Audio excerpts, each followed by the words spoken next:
신율의 뉴스 정면 승부 4부 시작합니다. 화요일 4부. 사실 여러분들의 아주 뜨거운 호응을 받고 있다는 것을 피부로 느낄 수 있는 코너죠. 바로 여론조사 분석을 통해서 민심을 알아보는 시간, 민심은 천심 코너인데요. 자, 오늘도 여러분께서 기다리시는 K-State Research Consulting의 이상희 소장과 함께 할 텐데요. 여러분 여론조사 여러 가지로 궁금하시죠? 이상희 소장께 여쭤보시면 됩니다. 우물정 0945 샵 0945로 문자를 보내주시면 제가 여러분 대신해서 이상희 소장께 여쭤보도록 하겠습니다. 짧은 문자 50원, 긴 문자 100원의 유료 문자임을 말씀을 드립니다.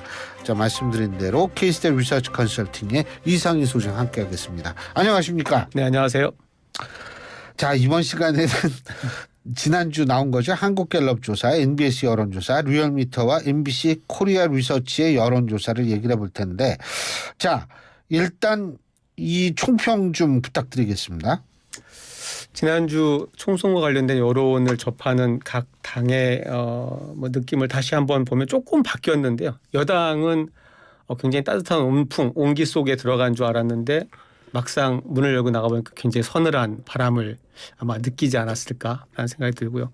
민주당은 사실 이 공천 논란 파동 겪으면서 진짜 이 삭삭풍 속으로 들어간 거 아닌가라고 걱정들을 많이 하셨지만 막상 또 뚜껑을 열어보니까 그 따뜻한 온기가 구들장에 남아있는 그런 어떤 걸 확인하고 안도를 좀 하지 않았을까 싶습니다. 조국혁신당이 좀 주목되는데 이 제일 늦게 출발했고 어떻게 보면 지각 입장을 했는데 그 딱 방에 들어가서 앉자마자 그 자리가 가장 큰 좋은 명당이고 양지고 이런 자리에 딱 앉은 어떤 아마 본인들이 오히려 더 당황하지 않을까 이 지지 흐름에 본인들도 놀랬다 이거죠. 그러지 않을까 싶고요. 근데 이제 개혁신당과 새로운 미래는 조금 아직도 여전히 어디가 과연 나의 자리인지 자체가 좀 명확하지 않아서 좀 어정쩡한 그런 어떤 입장에 좀 처해 있는 게 아닌가 싶습니다. 예, 지금 오늘 저희가 얘기할 여론조사들, 여론조사 개요 반드시 말씀드려야겠죠. 오늘도 저희를 너무너무 도와주고 있는 여러분이 또 좋아하시는 우리 김영민 아나운서가 자세하게 전해드리겠습니다. 김영민 아나운서. 네, 아나운서 김영민입니다. 그럼 오늘 민심은 천심에서 소개되는 여론조사 개요 말씀드릴게요. 먼저 리얼미터가 에너지경제신문 의뢰로 지난 7일에서 8일까지 이틀간 전국 18세 이상 유권자 1,006명을 대상으로 조사했습니다. 표본 오차는 95% 신뢰 수준의 플러스 마이너스 3.1%포인트, 응답률 3.9%입니다. 이번 조사는 유무선 자동응답 방식으로 진행됐습니다. 다음은 한국갤럽이 지난 5일에서 7일 전국 만 18세 이상 1,000명을 대상으로 휴대전화 가상번호 인터뷰로 조사했습니다. 표본 오차는 95% 신뢰 수준의 플러스 마이너스 3.1%포인트고요. 응답률 14.4%를 기록했습니다. 세 번째 여론조사는 엠브레인 퍼블릭, K-State 리서치, 코리아 리서치, 한국 리서치가 지난 4일에서 6일 전국 만 18세 이상 남녀 1,000명을 대상으로 진행한 전국 지표 조사입니다. 휴대전화 가상번호 인터뷰로 진행했고요. 표본 오차는 95% 신뢰 수준의 플러스 마이너스 3.1%포인트, 응답률 17.2%를 기록했습니다. 마지막 여론조사는 코리아 리서치가 MBC 의뢰로 지난 9일에서 10일 전국 만 18세 이상 남녀 1,000명을 대상으로 진행한 조사입니다. 표본 오차는 95% 신뢰 수준의 플러스 마이너스 3.1%포인트, 응답률은 15.7%를 기록했고 휴대전화 가상번호 인터뷰로 진행했습니다. 지금까지 말씀드린 여론조사 모두 자세한 내용은 중앙선거여론조사 심의위원회 홈페이지를 참조하시면 됩니다. 오늘 민심은 천심에서 소개되는 여론조사 개요 말씀드렸습니다. 지금까지 아나운서 김영민이었습니다.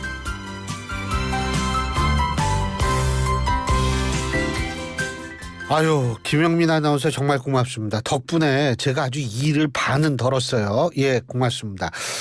자, 지금 이제 그 여론조사 앞서 소개해드린 여론조사에서 조국 혁신당 이렇게 뜨는 거 이유가 뭘까요? 저도 사실 좀 당혹스럽거든요. 예? 먼저 이게 뭐 제가 여론조사 전문가라는 이름으로 여기 앉아 있는데 사실 반성부터 해야 되는 게 처음에 조국 이제 그때 신당이라고 조국 신당의 출범을 보면서 팬덤 정치층을 끌어모으는 수준의 어떤 성공은 가능하지 않을까라고 생각을 했었는데 근데 그만큼 또 한계도 명확할 것이다라고 예상했습니다만 보기 좋게 예상은 빗나갔고요. 지금 여론조사 나오는 거 보면은 지금 소개해드린 자료들에서 조사들에서도 현재 어느 정당을 지지하십니까라는 조사에서도 한 6, 7%까지 그리고 비례정당 투표에서 어느 정당 투표하시겠습니까? 그럼 조국혁신당이 15%를 넘는 조사들이 지금 나오고 있다는 거죠. 이게 지금 몇 가지 이게 복합적인 원인이 작용을 하는 걸로 좀 보여지는데요. 그래서 열심히 분석을 좀 해보겠습니다. 그래서 일단은 처음에 조국 혁신당에 대한 관심은 이 민주당 공천 과정에서 굉장히 실망하고 이탈한 분들이 눈을 돌리다가 이분들이 갈 수 있는 곳이 없었잖아요. 마땅치가 않았는데 거기에서 조국 혁신당이 눈에 들어왔고 그러면 오히려 이제 또 민주당에 대한 민주당 진영 내 심판 그러니까 지역구 투표나 그 여야 구도에서는 야당을 지지하지만 또 민주당에 대해 실망한 분들이 뭔가 심판할 수 있는 도구가 필요했었을 거고 그런 쪽에서 이게 조국 혁신당이 관심을 받고 부상을 하기 시작을 했는데 거기에서 그친 게 아닌 것 같습니다. 지금의 어떤 바람 수준을 보면 오히려 바람이죠, 바람. 그렇죠. 그런 것들이 여론조사나 이런 걸 통해서 나오면서 그걸 확인하면서 오히려 이제 현재 어느 정당을 지지하시겠습니까라는 질문에서 지금 5% 넘는 제3당 수준에서 나오고 있다라는 이야기는 이게 바람이 불고 있다는 얘기거든요. 근데 그것은 결국 이게 어쩌면 이제 일부 그 야권 지지층에서 일단 먼저 시작됐습니다만 그 야당의 어떤 새로운 대안 세력화 그런 통로 내지는 그런 어떤 하나의 그 수단으로서 조국혁신당을 바라보는 분들도 생긴 것 같고 그리고 좀 더 이렇게 좀 먼 얘기입니다만 이게 이재명 대표의 민주당으로 너무 이렇게 좁혀져 가던 야권의 어떤 지형에서 조국 전 장관이라는 조국 대표라는 새로운 또 다른 어떠한 중심축의 부상 그러니까 뭐 미래 지도자에 대한 어떤 그 기대감까지 반영이 되면서 이게 조국혁신당이 그냥 비례투표에서 약간의 대안적인 어떤 그 선택지로만 존재하는 것이 아니라 어쩌면 야권 내 상당히 커다란 정치 세력으로 발돋움할 수도 있는 그런 가능성까지 엿보이는 상황이 아닌가 이렇게 좀 생각이 됩니다.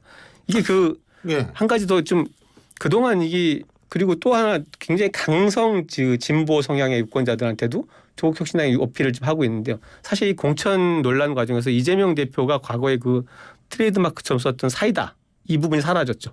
공천 논란에서 상당 기간 침묵하고 이슈 파이팅을 못했는데 그 시간을 뚫고 조국 대표가 오히려 윤석열 정권 조기 종식이라는 가장 강력한 구호를 외치면서 올라왔다라는 거죠. 그러면서 이게 오히려 그런 어떤 갈증이 있던 유권자들에게도 조국 혁신당에 어떤 어필할 수 있는 그런 틀들을 만들어낸 게 아닌가라는 생각이 좀 듭니다. 근데요. 이게 제가 또 궁금한 게 지금 뭐 그 강성 지지층 이런 말씀을 하셨는데 궁금한 게 저는 조국 혁신당을 지지하는 상당 부분은 중도 성향의 유권자는 아니라고 보거든요. 어차피 야당을 지지할 유권자들의 가능성이 크다고 보는데 어제 저희 프로그램에서 나경원 전 원내대표가 나오셔서 뭐라고 얘기를 하냐면 이게 민주당하고 조국 혁신당 합친 지지율에 국민의힘이 뒤진다. 예? 그러니까 이게 사실 그래서 이건 본인들이 굉장히 이 경계를 해야 된다라고 식으로 얘기를 했는데 근데 이게 합쳐가지고 국민의힘보다 지지율이 높다. 그러면 이게 중도가 어떻게 여기 들어간 겁니까? 야당 파이가 그대로라면 이게 그렇게 될 수 없는 거 아니에요? 여기서 우리가 이제 야당의 파일을 어떻게 정의하느냐 계산할 것인가를 좀 봐야 돼. 두 가지 방식이 있어. 하나는 민주당 지지층과 민주당에 대한 지지 세력을 기본 베이스로 놓고 야당의 파일을 계산한다고 하면 여기에서는 어떤 지금 그 현상이 이해가 되지 않지만 정권 안정론과 정권 견제론 이게 가장 원래 총선의 기본 구도라고 우리가 봤던 거기에서 정권 견제에 동의하는 분들을 기본 베이스로 야권 성향의 층으로 놓고 본다면 여기에서 빠져나가거나 그런 분들을 조국 혁신당이 막아내면서 전체 야권 파이가 커졌다. 그렇게 봤을 때는 오히려 플러스가 될 수도 있는 거죠. 그러니까 민주당 지지층만 놓고 계산해서 이게 제로섬 게임이냐라고 보는 것은 지금 상황을 좀 잘못 이해하게 되는 것 같습니다. 그렇군요. 근데요. 민주당의 입장에서 볼 때 이렇게 조국 혁신당 자꾸 이렇게 커지는데 이게 지민 비조 제가 좀 아까 김영민 의원께도 여쭤봤는데 지역구 투표는 민주당, 비례대표는 조국 혁신당 이거 있잖아요. 민주당이 이거 받아들일까요? 안 받아들일 것 같은데 제가 볼 땐. 지금 민주당이 아마 이 조국 혁신당의 부상을 바라보는 속내는 상당히 좀 고민이 될 것 같습니다. 이게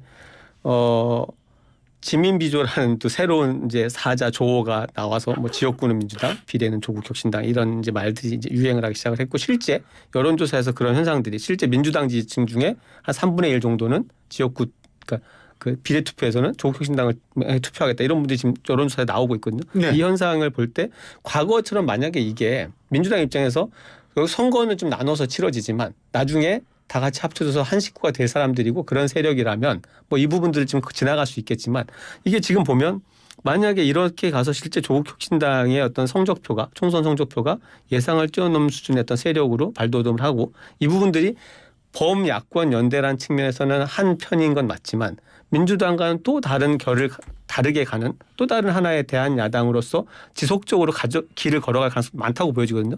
특히 이번에 아마 그 더불어민주연합도 마찬가지고 실제 민주당에서 그 비례 몫으로 직접 공천해서 그렇게 뭐 파견식으로 해서 다시 당으로 복귀하는 분들 이외에는 제3지대나 어떤 그 비례대표로 당선된 분들이 민주당으로 다 선거가 끝나고 흡수가 될 거라는 보장이 없고 오히려 확률은 굉장히 약해졌다고 봅니다. 그렇다라고 하면 지금 이게 결국 범야권 전체로 봤을 때는 파이가 작아지는 게 아니지만 민주당 입장에서는 사실 이제 손해 보는 거죠. 상당한 손해를 보는 거죠. 네. 특히 이 비례득표나 비례의석수에서 진짜 민주당 몫으로 가져갈 수 있는 숫자는 굉장히 줄어들 수밖에 없기 때문에 이 부분들에 대해서 과연 그 조국혁신당의 어떤 부상을 어떤 각도에서 민주당이 대할 것이냐 이걸 이제 하나의 어떤 연대 세력과 편으로 인정하고 같이 갈 것이냐 아니면 어떤 이런 지난 4년 전에도 그 더불어시민당을 이제 유성정당으로 창당하면서 열린민주당에 대해서는 상당히 견제를 하면서 결국 그때 이제 그랬죠. 이런 네. 어떤 그 스탠스를 다시 갈 것이냐 이런 어떤 부분들이 민주당 입장에서 굉장히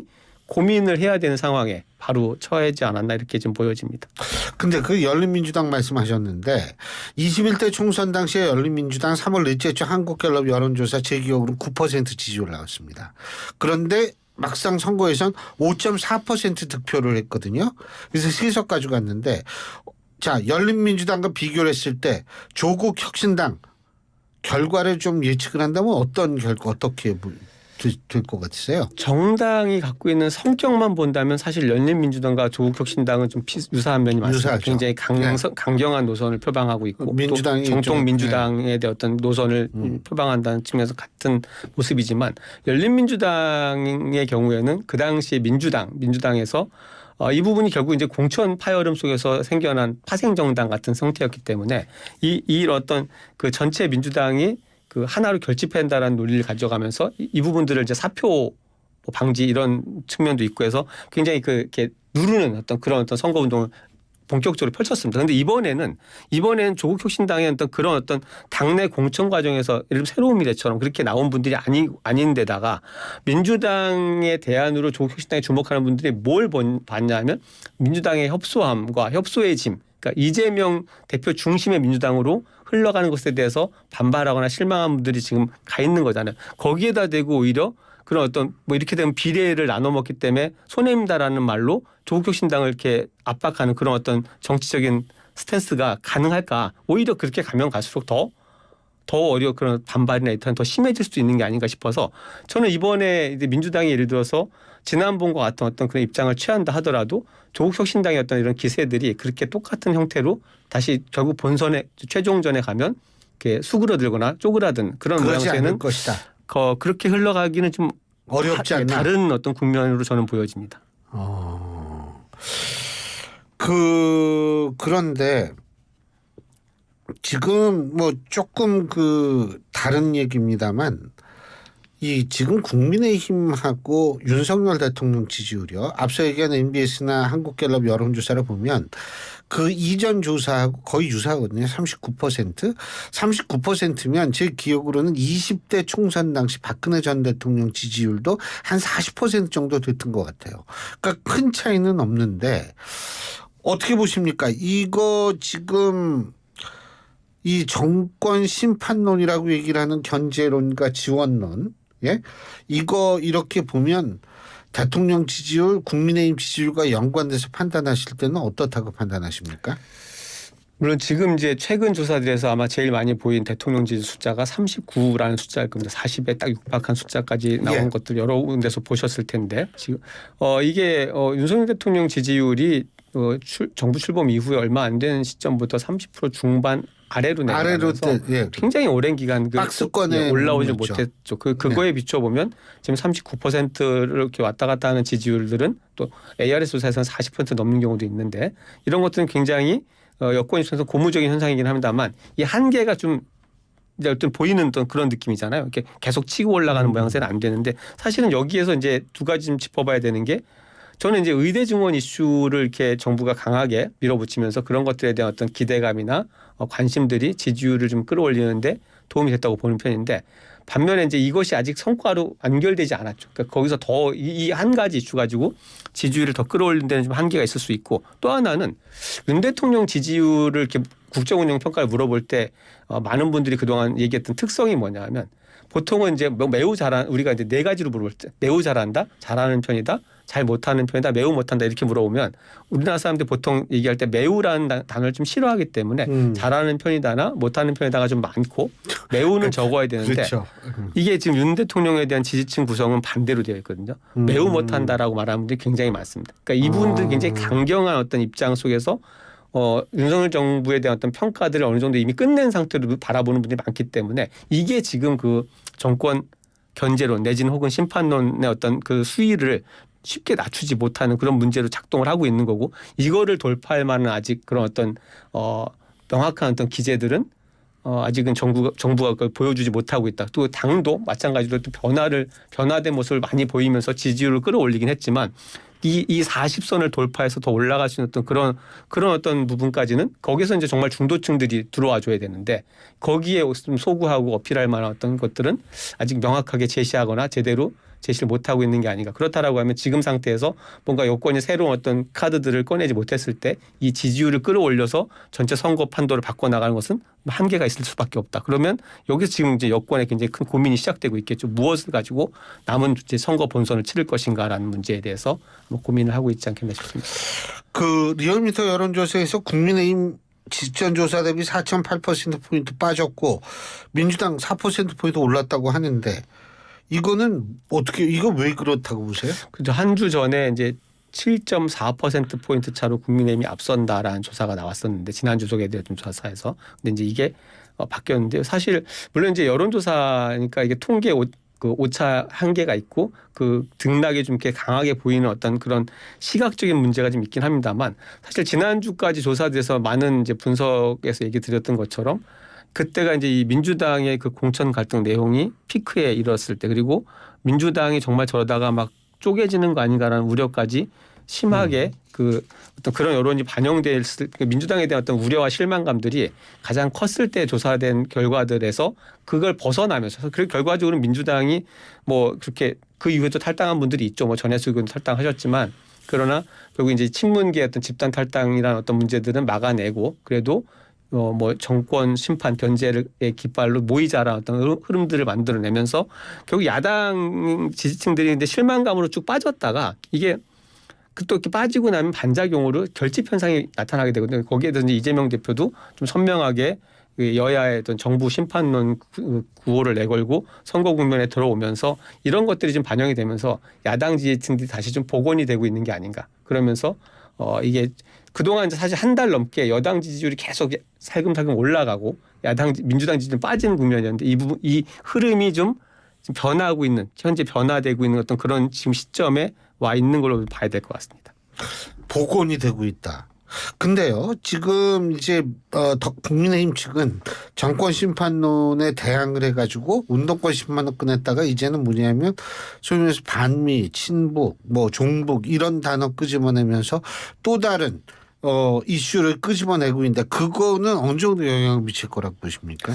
이 부분들은 사실 어느 정도 이미 영향을 저는 많이 미쳐왔다고 보는데요. 이미 녹아 있다. 그렇죠. 그리고 이게 이제 지금 국민의힘과 여당 입장에서는 상당히 강한 어떤 정권 견제론, 심판론의 파고를 뚫고 선거를 이겨야 된다는 목표로 가야 된다고 했을 때 그걸 기본 전제로 했을 때 거기에서 지금 더 플러스해야 되는 부분들은 기존의 보수 지지층의 결집이 아니라 이제 중도층까지 확장해내는 능력이잖아요. 지금 말씀하신 그런 어떤 이 종북 세력의 통로가 되는 민주당을 비판하는 문제라든지 어떤 이념적인 어떤 각도나 혹은 이제 뭐라고 한동훈 위원장 표현에 의하면 부패나 이런 문제들 이런 부분들을 비판해내는 것들은 이미 그동안 이제 계속해서 이슈로 밀고 왔던 문제들이고 그거를 가지고 충분히 사실 국민의 입장에서는 지지층 결집을 이뤄낸 거죠. 거기에서 더 플러스가 되는 문제는 그 똑같은 이슈 가지고는 아마 한계가 있지 않을까. 결국 그렇다고 했을 때는 2030 세대나 중도층이 관심을 갖고 누구를 선택할지를 판단해낼 수 있는 어떤 그런 이슈들을 한쪽은 던져야 되는데 이 부분에 대해서 아직 여당도 우리가 좀 더 변하고 달라지고 있습니다라는 그 이야기 굉장히 많이 했지만 구체적으로 그렇게 어필할 수 있는 이슈들은 마땅하게 지금 던진 것은 잘 보이지 않는다 이렇게 평가를 해야 될 것 같습니다. 간단하게 앞으로 관전 포인트 뭐가 남았을까요? 이제부터는 사실 이제 이 공천의 성적표들이 각 개별 지역구들의 어떤 그 여론조사 결과로 많이 나타날 테니까 아무래도 이제 관심은 글로 쏠릴 수밖에 없을 텐데요. 그런 전체 흐름에 결국 계속해서 어느 한쪽으로 좀 더 우호적인 우세한 어떤 흐름들을 만들어내는 것은 어떠한 이슈들이 이번 선거에서 중심에 자리를 잡느냐. 그러니까 예를 들면 정말 정권 심판론이라는 어떤 구호가 얼마나 그리고 그것을 그 주체는 누구여야 되는가 어떤 평가들을 만들어내는가. 그리고 정부 여당 입장에서는 사실 이제 그동안의 어떤 이제 스탠스에서 하나 더 전개된 정부 입장에서는 이제 의대 중원 문제 어떻게 풀어갈 것인가라는 문제. 여당 입장에서는 어떠한 어떤 정책적인 혹은 중도나 청년 세대에 어필할 수 있는 어떤 컨텐츠들을 꺼내놓을까 이런 부분들 좀 보시는 것이 재미있지 않을까 싶습니다. 알겠습니다. 다음 주 또 기대해 보겠습니다. 오늘 말씀 잘 들었습니다. 고맙습니다. 예, 감사합니다. 지금까지 케이스델 리서치 컨설팅의 이상일 소장과 함께했습니다.